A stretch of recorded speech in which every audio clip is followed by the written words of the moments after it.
Hi, I'm Traveling John, and I'm going to travel and sketch. Join me on the adventure. This is the second video I am doing on the north portion of Old Town Auburn. Auburn is located in the foothills of the Sierra Nevada mountains just off of the historic Lincoln Highway. That is Route 80. The Lincoln Highway is the first transcontinental highway in the United States. This is a continuation of my vlog on North Old Town Auburn. And behind me is a sculpture piece done by a dentist here in town of Channa, the man who discovered gold just in the creek not too far from here, about a stone's throw. Now there's Highway 80, the Lincoln Highway, going right through this area. That's what a lot of the noise is from. But this is a beautiful sculpture depicting Channa finding gold here in North Town Auburn.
In the last video, I did the black and white artwork of Old Town Auburn, including the post office and the fire station.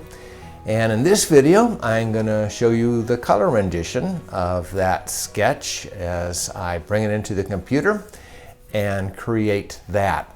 But before I do that, I want to share this picture again with you of the Old Town Post Office. And the Old Town Post Office is the oldest still working post office west of the Mississippi in the United States.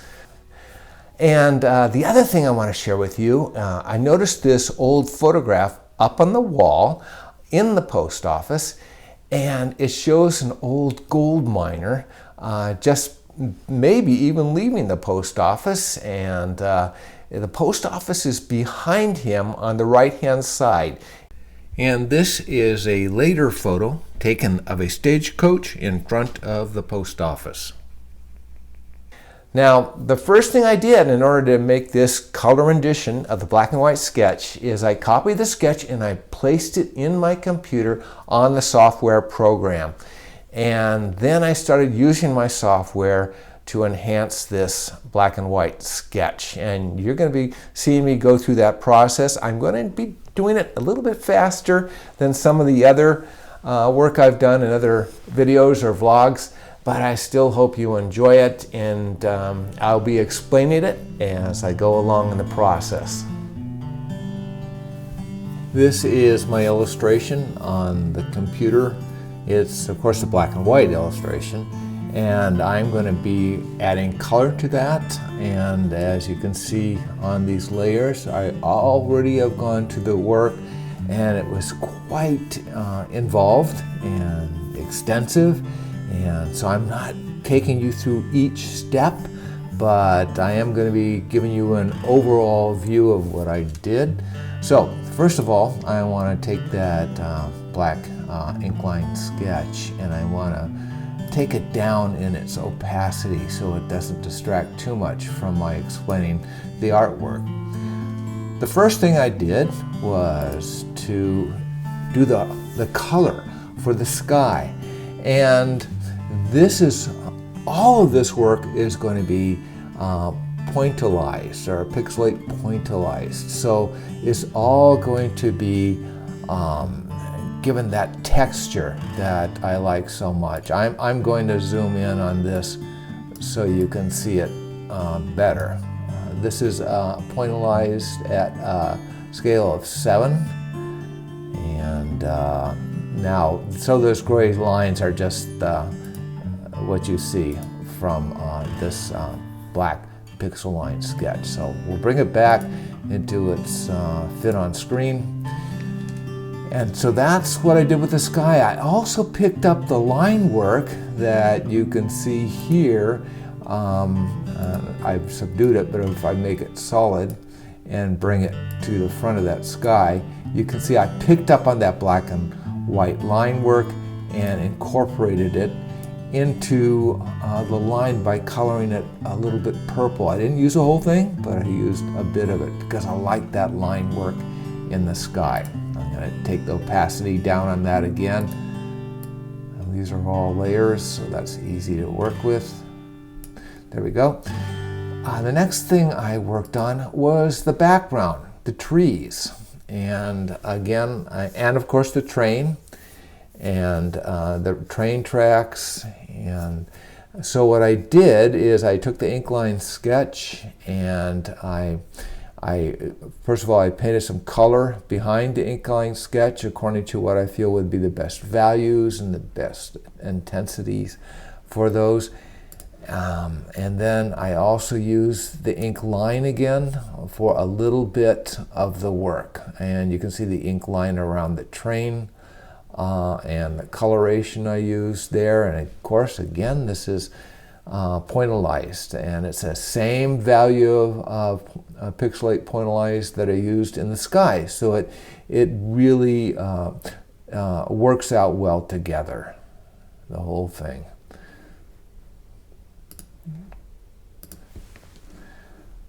So that's the next thing I did. And you know, on this artwork, I really tried to separate each portion, a theme. You can see some of the work of the trees on either side, but I did each piece, I finished it the way I think it would look good, visualizing what the finished product would be. And then I went back in each one of these layers and intensified the color or subdued it according to get the balance of the finished piece that would make me happy. Here's the post office and that wing of buildings there. At first I got the color wrong a little bit. I had a little bit too much yellow in that sort of adobe brick looking piece, and when I drove by it the other day, I thought, oh my goodness, too much yellow. So looking back at the real thing outside of photo reference helps to get the coloration better. And again, as I draw closer to it, not only do you see the pixelate pointillized, but you see the detail in the bricks that's carried through from that ink line artwork. Of course, around the sign and the tree hasn't been finished yet, but you can see the detail that's carried through from the ink line sketch and incorporated with the color. Okay.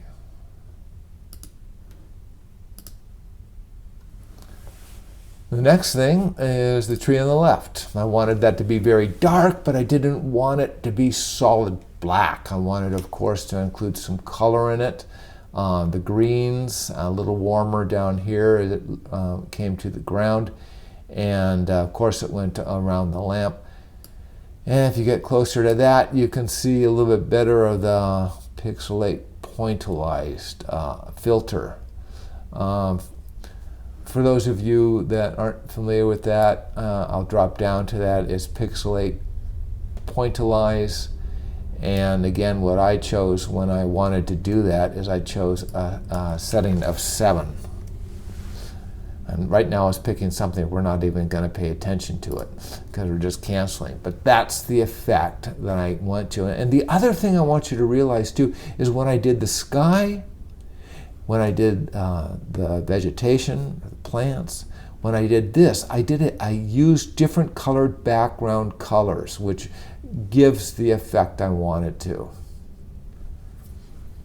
If you use just black and white, you're going to get a totally different effect of the Pixelate Pointillize filter.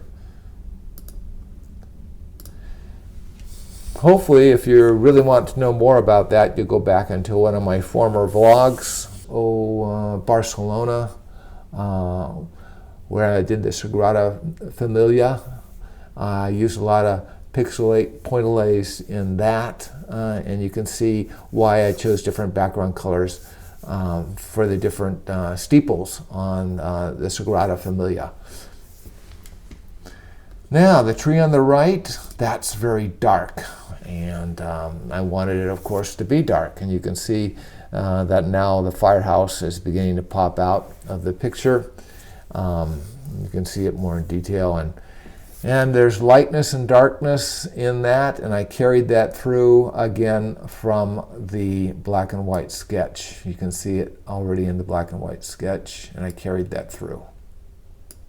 Drop that back down so it doesn't distract. It's not as much of a contrast, but I didn't want it to be. The foreground. In this case, the cars were important, but I didn't want to make them strong colors because they could really distract from the overall composition. So they sort of blend in with the grayness of the street.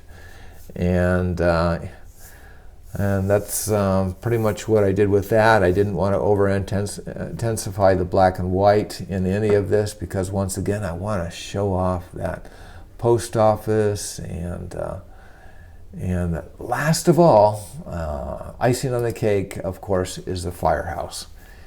And I used quite a bit of the ink line in that to intensify the texture, and just draw closer to that so you can see it. There we go, and you can see even the ink line has been first of all, I colored it like there's more red in it, but a little bit of a black, and you can see I kept black there. I made it gray going down in those directions. The shadow darker, but I wanted to give it. I didn't want it to be a solid black, so you can see how the Pixelate Pointillize came out on the firehouse, and how it's different than the post office. Not only different color, but again, it's a different background and foreground that I used to come up with that. Let's call it recipe.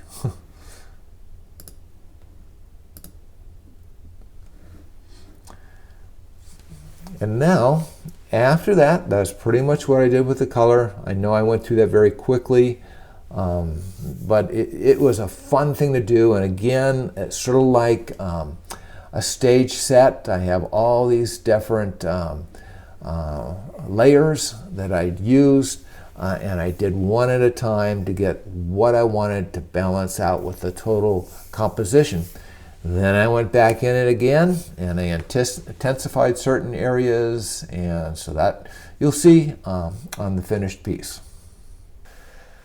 Now that I have completed the color rendition of the black and white sketch on the computer monitor in the software program, I would like to share that artwork with you without that interference of the computer screen and the software tools going around it. So here is what it looks like.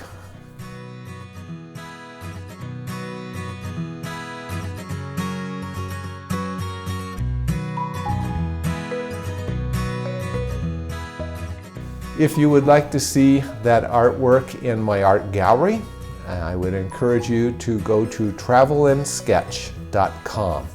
That's my website, and you can click right on my art gallery there and see not only that artwork, but also many of the other places that I have gone. And also, if you go to that website, you'll be able to see some of the other vlogs that I've created. And those videos take place in Europe and also in California. And the one that I mentioned today in that color work that I was showing, you can also find by going to my website and going to that section, the YouTube videos. And there you'll be able to see the Barcelona ones I've done and the Sagrada Familia, where I use a lot of Pixelate Pointillize artwork. And I would encourage you to please subscribe to this channel, this YouTube channel, and you'll be notified the next time I have another vlog coming up for my next Travel and Sketch adventure. And I also have an Instagram account, so if you are on Instagram, please check me out at Travelin' John on Instagram. Thank you so much for joining me on this Travel and Sketch adventure, and please come again. Have a great day.